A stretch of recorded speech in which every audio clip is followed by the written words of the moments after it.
Setelah kejadian yang terekam CCTV tadi di Jumat malam tanggal 5 September 2025 di kamar nomor 1 sebuah wisma di Sidrap, wisma tersebut berubah dari tempat menginap menjadi tempat kejadian perkara penghabisan nyawa perempuan open BO yang masih dalam pengawasan suaminya sendiri. Sesaat setelah kejadian, si suami panik melihat kondisi istrinya yang tidak berdaya terbaring di depan matanya. Dia mencoba menahan aliran cairan merah yang mengalir dari leher sang istri. Tapi derasnya aliran tidak lagi bisa ditahan, hingga nyawa sang istri tidak bisa tertolong. Siapa perempuan yang membuka jasa open BO ini? Siapa pelakunya? Dan apa peran suami dalam kejadian ini? Halo Sobat Cerita Om BM. Assalamualaikum warahmatullahi wabarakatuh. Apa kabar semuanya? Semoga kalian selalu dalam keadaan sehat dan diberkahi kebahagiaan. Pada cerita kali ini kita akan bahas cerita yang menghebohkan yang terjadi di Sidrap, Sulawesi Selatan. Sebelum kita mulai ceritanya, jangan lupa untuk like, komen, subscribe, dan bagikan video ini ke teman-teman kalian. Mona Kelana Putri, yang biasa dipanggil Mona, 34 tahun. Perempuan kelahiran Makassar ini menikah dengan Adnan Parenta, lelaki berusia 37 tahun, dan memiliki seorang anak perempuan. Mona dikenal sebagai pribadi yang baik, banyak teman, serta disayang keluarga karena kebaikannya. Mona cantik, tapi ternyata kehidupannya tidaklah secantik wajah dan penampilannya. Kisah gelap kehidupan Mona bermula sejak 5 tahun lalu, saat pandemi COVID melanda seluruh negeri dan seluruh dunia. Banyak orang yang mengalami masa-masa sulit karena kondisi perekonomian masyarakat banyak yang hancur akibat pembatasan-pembatasan yang dilakukan untuk menghentikan penyebaran pandemi. Mona dan Adnan juga merasakan dampaknya, tapi sebuah jalan keluar yang mereka ambil mengejutkan semua orang yang tahu atau mendengarnya. Dalam hal ini, siapa yang punya ide terlebih dahulu, Mona atau Adnan, tidak ada informasi yang pasti.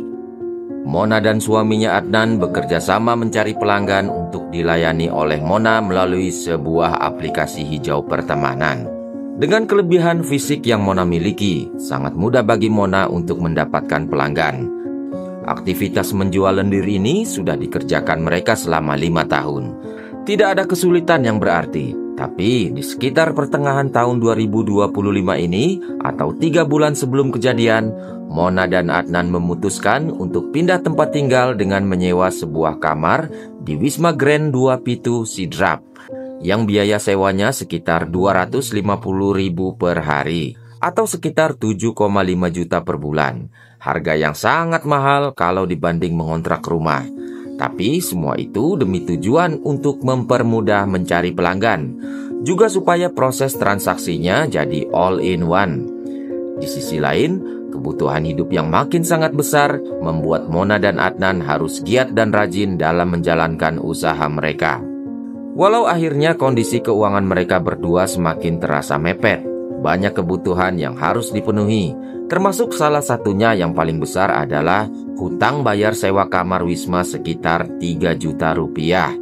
Di awal bulan September 2025 itu, mau tidak mau, suka tidak suka, hutang bayar kamar harus segera dilunasi. Terhimpit keadaan mendesak, sampai akhirnya Mona mendapatkan panggilan untuk melayani pelanggan di tanggal 5 September 2025 dengan tarif Rp600.000 untuk durasi 1 jam. Pelanggan itu lelaki berusia 31 tahun dari Wajo, Sulawesi Selatan, bernama Yunus, yang berprofesi sebagai petani, yang kerjaannya bercocok tanam di sawah, ladang, dan sepetak sawah lain dalam tanda kutip. Adnan, Mona, dan Yunus sepakat untuk bertransaksi di Wisma Grand 2 Pitu sekitar jam 9 malam. Malam itu Yunus datang naik sepeda motor Yamaha Vega warna biru, dan dia parkirkan di bagian timur wisma. Yunus yang memakai jaket berwarna putih malam itu langsung menuju ke tempat janjiannya dengan Mona di wisma tersebut. Mereka berdua kemudian masuk ke dalam sebuah kamar. Beberapa menit kemudian, Mona keluar dari kamar mengenakan dress pendek abu-abu. Dia menemui Adnan suaminya di depan kamar dan mengambil sebuah bungkusan plastik berisi makanan, lalu Mona masuk kembali ke kamar. Sebelum masuk, Mona dengan berbisik meminta suaminya untuk standby di depan kamar. Karena waktu itu Mona seperti memiliki firasat yang tidak baik. Dia meminta sang suami untuk tetap dekat di depan area kamar.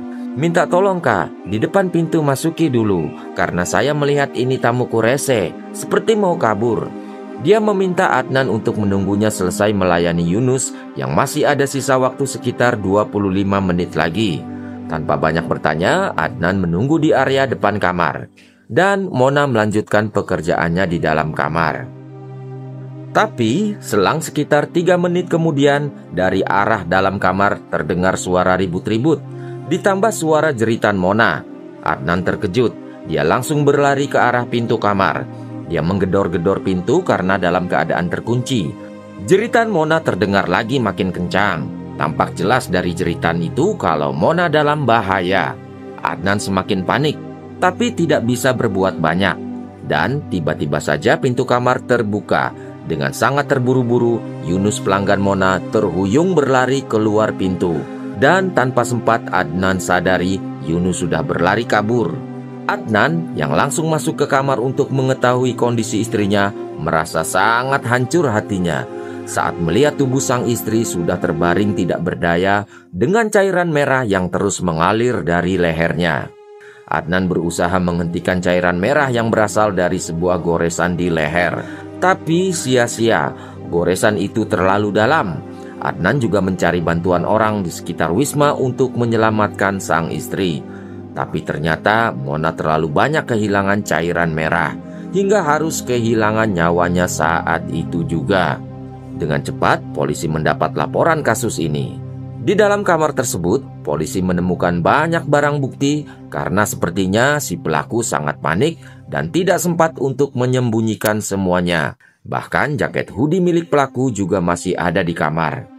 Selain itu, ditemukan juga dompet yang berisi potongan kertas menyerupai uang, kartu identitas yang nomornya dihapus, sarung senjata tajam, beberapa kondom bekas pakai juga ditemukan di dalam laci terbungkus plastik.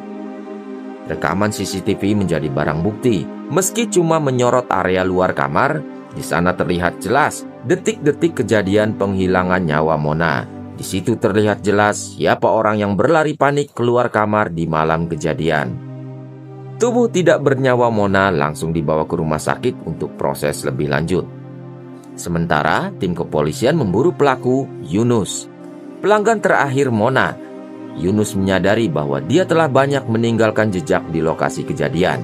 Dia berusaha sebisa mungkin menyembunyikan pergerakannya dengan mengganti nomor ponsel, mematikan semua akun media sosialnya, mempreteli sepeda motornya, mengubur badik yang dia gunakan untuk menghabisi Mona, sampai mencukur rambutnya supaya penampilannya berubah. Lalu Yunus bersembunyi di sebuah rumah sawah terpencil di desa Ujung Kesi, kecamatan Tanah Sitolok, Kabupaten Wajo.